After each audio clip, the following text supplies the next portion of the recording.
U.S. Vice President and Democratic presidential candidate Kamala Harris leads Republican former President Donald Trump in 3 battleground states, Wisconsin, Pennsylvania and Michigan, by 4 points, according to polls by the New York Times and Siena College.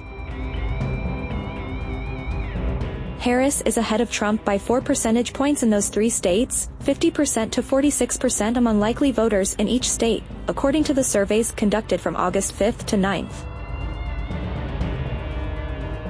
The margin of sampling error among likely voters was plus or minus 4.8 percentage points in Michigan, plus or minus 4.2 points in Pennsylvania and plus or minus 4.3 points in Wisconsin, the report added. In total, 1,973 likely voters were interviewed for those polls. Democratic U.S. President Joe Biden ended his re-election bid on July 21 and endorsed Harris for the November 5 vote against Trump after a disastrous debate performance against Trump in late June.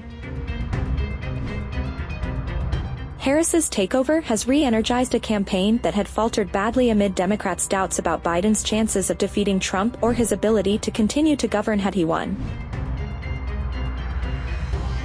U.S. support for Israel's war in Gaza, which has killed tens of thousands and caused a humanitarian crisis after Palestinian Islamist group Hamas' October 7 attack on Israel, had led to large protests and opposition against the Biden administration in those states, especially in Michigan from some liberal, Muslim American and Arab American groups. About 200,000 people from those 3 states were uncommitted to supporting Biden in the Democratic primaries, citing Gaza policy. Harris has made some forceful public comments on Palestinian human rights and expressed a tonal shift, even though she has displayed no substantive policy differences from Biden on Gaza.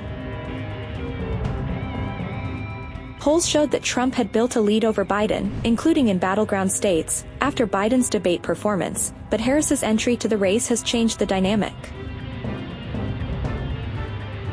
An Ipsos poll published on Thursday showed Harris led Trump nationally 42% to 37% in the race for the November 5 election. That online nationwide poll of 2,045 U.S. adults was conducted August 2 to 7 and had a margin of error of around 3 percentage points.